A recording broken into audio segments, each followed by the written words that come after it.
Hello friends, it's Laura from CoolMomAndCollected.com. I am a homeschool mom of 5. We use a Charlotte Mason philosophy with Ambleside Online, and today I'm going to be sharing the way we make homeschool more affordable for us. Now, I know the ways we save money aren't the only ways, so go in the comments down below and please share your wisdom if you're a homeschooling mom of how you make homeschool more affordable so we all can feast on all the different ideas and save some money. Don't forget to like and subscribe if you enjoy these kinds of homeschool content, and that helps me know that you want to see more of that too. I got my notes here, so let's get right into it. Use free online resources. So one thing that I love about being an Ambleside Online homeschool family is that Ambleside Online makes it so easy not only to lay out the curriculum that your children will be using, but they provide so many ebooks and free resources so that, say you want to read Little Duke, but you don't want to buy the book. Bam, they'll be able to have a little, free Kindle option or a free ebook option or a free audiobook option. And it just makes it so easy to go through and choose whichever book your heart desires through a more affordable option. Ambleside Online offers free lesson plans, digital books, educational tools. There's plenty of free online resources for your child's education, but one that I particularly love, and most of you probably do too, is YouTube. If we ever study, say, a mammal, for instance, and we would like to delve a little deeper into this, we will go very easily to National Geographic or maybe a certain homeschool educational channel, and we literally can watch to our heart's desire, and it's free. The next way I make homeschool more affordable for us is make the library your bestie. I remember when I was too proud to get books from the library. What a sad, sad time of pride and no humility. Not anymore. I love getting my books from the library for school, especially because we're an Ambleside Online family. We do a lot of living books. We don't do really curriculum. We learn a lot through stories and interesting characters and historical living books. I know. We all want our own books. We want to display them beautifully in a Pinterest-style bookcase. But you know what I realized? We need to save money, and this is how I do it. Pretty spoiled because my library doesn't have like a 2-week and you need to bring it back. My librarians pretty much told me, don't worry, like if you have it for 3 months, there's really no penalty. So just keep it and just make sure you don't lose it and bring it back. I was like, okay. Libraries provide free access to books, learning kits, online courses, even educational events. I love using apps like Libby and Hoopla. If you guys have never heard of them, if you don't want to physically go to the library and pick up a book, you can literally sync these apps to your library and you can just get the books that you want and read them from the comfort of your own phone. My next tip for saving money is to join a community. Now, I know a lot of people like to join co-ops because a bunch of moms can basically come together, share in teaching responsibilities, and reduce the cost of maybe materials and classes. This is a great option, although that's actually not what I do. I just joined a local homeschool moms group that I found online, and honestly, the rest is history. With about 12 to 15 moms that meet up weekly, we have about 30 children between all of us, maybe more, from ages of newborn all the way up to 16. We get to experience life together in the great outdoors or take group field trips where we can split the cost, like when we learned how to make maple syrup from scratch. That was so much fun, and I'm pretty sure we got it at a discounted rate. I have gained so much wisdom from making friendships with other homeschool moms, especially moms that were more seasoned than me, that pointed me in the right direction, that saved me a lot of money and a heartache. My next tip is to have used or digital materials. Let me tell you guys, my biggest flex and probably my biggest savings that I've done this entire year, something new that I didn't do from last year, was I used my Kindle for all of my homeschool curriculum. Where is it? Here is my Kindle. I straight up went into my Kindle this year, something different that I did, and I created a folder for my child that I was homeschooling, and I searched up every single Kindle book that you could possibly find, and majority of them were free, but the others were maybe only, let's see, like $1 to less than $1 for these books that I was doing with my children. I have it right here. I have like 11 or 12 books that I was able to get for free or for pennies or dollars through Kindle. So this is kind of like my inspiration. I just saved so much money compared to year one, where I went crazy and bought every book because I needed every book, and then I realized I was broke. This has worked so well for saving money, for conserving space, because you guys know when you get a lot of curriculum books, especially when you have 5 children, you are going to lose a lot of space. And what I love about this is it's allowed me to easily bring it with me and do school from anywhere that I want. For instance, if we're going to the park and say I might want to do a reading on a picnic blanket to my kids, bam, I just bring my Kindle. If you just do this next year, I'm sure you would save a ton of money. Again, I know a bunch of us like having a physical book, the smell, the look, the aesthetic, but Kindle's cute too. We can make it work. By the way, I will have all of the resources that I shared today, along with my Amazon storefront where I keep all of my curriculum for homeschool this year, down in the description box below. Don't underestimate going to thrift stores. There's almost always a homeschool section, and I almost always get blessed by all of the options. I told you guys in my last artist study video, how we do an artist study, that I have thrifted our artist studies before.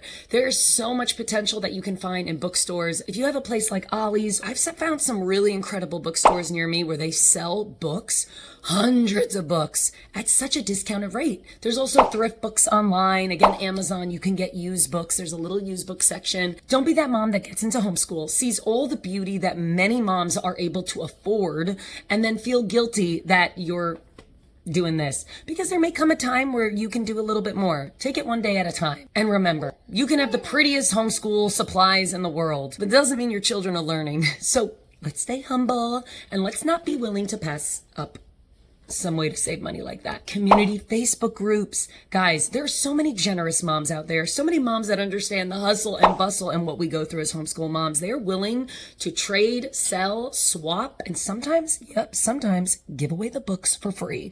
I don't know how many times I saw a mom say, I just have too much. Come pick it up and it's yours. That's awesome. So join some local mom homeschool groups and keep your eye out. Here's a tip that I'm really excited about. And again, I would have never known if a really great mom friend from my homeschool community group did not enlighten me. So, you might have some cool science centers near you, but the yearly membership is so expensive. And if only you can afford it, then you would be able to go. I just found out that in many places you can become a member of your museum, and your museum also has a ton of free passes to other science centers and other really cool activities and museums in your area. So for instance, say there's a museum here, say there's a science center here. You really, really want to have a membership to the science center, but it is $100. This museum right here might only be $65. And included in that museum's membership could be this science center. That means you might get this for free by just joining this. So be aware of the museums in your area, the libraries. There's always libraries that have free passes if you're a member, and you can go and explore different museums for free. Or even if they have a busy wait list like mine did once. They did put me on a wait list and call me, and I was able to go, and it was a wonderful day because we homeschool. So you might just need to call a few museums around you and ask them, if you join with them, what other memberships or places become included? Because then you get to go to those for free too. Saving money. Places like Pinterest or Teachers Pay Teachers give a ton of affordable printable worksheets and lesson plans that you can get at a discounted price. For instance, I have a nature study that I'll put right here. I don't make money from sharing it with you, but I was able to get this year study for a nature study for only $20. I also have right here a copywork curriculum that is $10, and you can literally print it over and over and over with permission from the creator for every child. So for instance, I have 5 children, but I don't have to buy 5 different curriculums. Brand new. I can literally get this PDF that Penny Gardner created, and I can print it over and over for each child. So I'm saving money there for sure. Now, this is probably common sense, but I want to share it anyway. Moms, do not underestimate the power of learning through experiences. This is a huge way that you can save money. Field trips, nature walks, practical life experiences that can be so valuable learning opportunities, and they're often free or low cost. Teach your children life skills like cooking, budgeting, gardening. These lessons can be incredibly valuable, and they do not cost a dime. They're just costing your time. You like that? The next thing we do to make homeschool affordable is to swap and share resources with other moms. One of my homeschool mom friends recently had a swap and trade. It was so much fun. We met at a park. Everybody bought their own curriculum, either curriculum they wanted to get rid of, either curriculum they wanted to trade or just share. just for funsies. I mean, that's where I got some of my artist studies from. You know how people say money is time? Well, you save a lot of time when you surround yourself with people that have tried different things that can maybe give you a few suggestions. And I saved so much time and money getting suggestions and just knowing where it was worth putting my money. I mean, that can save a lot of money too. But then also I got free stuff, free apps and educational games. We are not a big screen family. I forgot to say this. At the library, let's not forget that they have tons of language materials that you can take out, like DVDs on how to speak Spanish or CDs on audio how to speak Spanish. Just keep in mind that the library might contain more than even you realize pertains to your child. There are many educational resources that you can find on apps. Just think of Duolingo, for instance. I don't use that app in particular with my kids, but that could possibly work really well for someone. Now, something I have to take a chance to talk to you guys about, which I will make a separate video for, but if you guys are looking for a amazing piano curriculum that has hundreds and hundreds of free videos that can teach your child piano from the comfort of home from someone that really knows what they're doing, you need to check out Hoffman Academy. I've done a blog post, which I will share down below, and I am going to make a video so you guys can get a more in-depth look. But Hoffman Academy is an incredible, top of the line, teach your kid piano from the comfort of home. Hundreds and hundreds of videos and different resources. My son has used this year for the first time, and I basically begged to be an affiliate because I believe this is something that I can feel good about sharing with others. For me, this is what we'll be doing till the end because my son has been so receptive to it. Anyway, I'm getting too far ahead of myself. Trust me when I say the premium membership is worth it. And again, I'll do a separate video on this, but that's just one way that I save money by doing online piano lessons as opposed to in-person weekly piano lessons. You can go at your child's own pace and you don't have to worry about paying a weekly payment for your music teacher. So by the way, I will link Hoffman Academy down below along with my blog post and my affiliate link. But I'm going to do a separate video on that because I'm legit excited about sharing that with you guys in more depth. And this is where you'll find me for piano. I can say that with no doubt.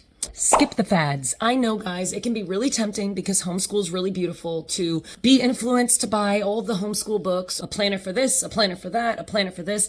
I believe that I save money by using my teacher's logbook. I put a video about it right here. I'll also put my blog post about it down below. But basically what I love about a logbook in short is it is a customizable way and a cheap way compared to a lot of other planners for you to record all that your child has accomplished. I'll put my affiliate link down below where you can literally get 3 of these notebooks, which will probably take you through 3 years of school. And you can customize it the way that you want. Highly suggest. Utilize items that you already have. So say you're doing science and you think you have to buy this really fancy kit. Do a little research online, and I'm sure you have things lying around the house, baking soda, baking powder. You know, there's all these fun things we can do with experiments.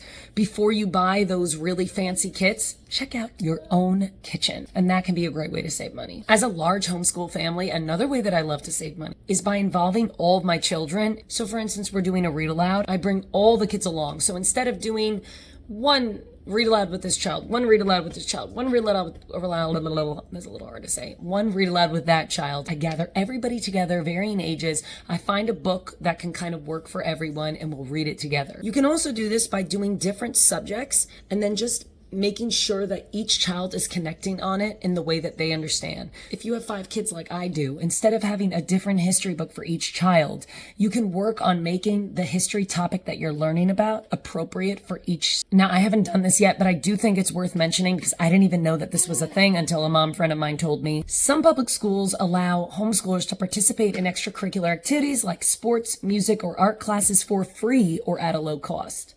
She said, check in with your local school district to see if they offer any support for homeschoolers. So while I have not done this, it might be a good fit for you. Attend free community events. Many museums, theaters, community centers offer free events that can be very educational. Follow them on their social media platform or even link their events section to your phone background because these can be great opportunities for your child to learn outside the classroom. For instance, a few days ago, my library had a bluegrass event and we thought it was going to be this big huge thing. We turned up being the only people there, but it was a bunch of elderly people playing all sorts of instruments that we were learning about.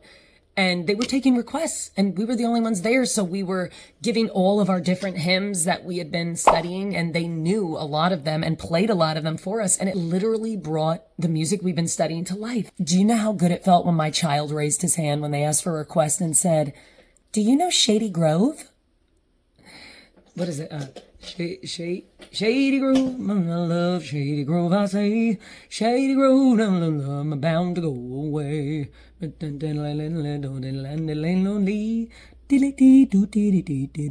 Websites like Project Gutenberg, which by the way is what Ambleside uses, is able to offer thousands of classic literature books for free. While I am all for getting out there and actually seeing amazing things with your own eyes, like being there in the moment, you could utilize virtual field trips. I know my kids and I on very, very rainy days have checked out different zoos or aquarium websites will actually have cameras or webcams that are pointed in the animals' pens, and you can literally watch them. I mean, how cool. If you can't get to the zoo or you can't afford it, you can literally watch for free at home. You can also do this with different historical sites or museums. And this is more like in our free time, but I could see anybody supplementing this, is educational podcasts. Guys, there are so many educational podcasts that can be centered around nature, science, history, art. Actually, there's one that I love to use for our composer study, which I'm going to be making a video of very soon. So teaching multiple children at once does not mean you need a new curriculum for each and every child. Try to find materials that can be adapted for different age groups. It's also no secret that websites like YouTube have free tutorials on drawing, painting. Another way that you can definitely save money, which I have done in the past, is buy materials in bulk. If you're a cheapo like me, I've said I'm a cheapo. I'm a recovering cheapo. I'm trying not to be cheap. Instead of just buying like 4 glue sticks at the beginning of the year, bite the bullet and buy it in bulk. Same thing with paper, or just think of scissors. I don't know, whatever you guys use. If you've done a homeschool year and you're like, oh, it's so expensive, I'm always buying this, I'm always buying that. Try buying it in bulk and commit at the beginning of the year, and you're going to save yourself a lot of money instead of running to the store because you need this and you're just buying everything overpriced. Try to do that. Don't think it's weird to request homeschool things for your child's birthday. You are literally allowing family members to pour into their education. So if you have family like I do, who I'm so thankful, they'll ask me, what is something that, what is your child wanting? What is your child needing? Could you create a registry, that type of thing?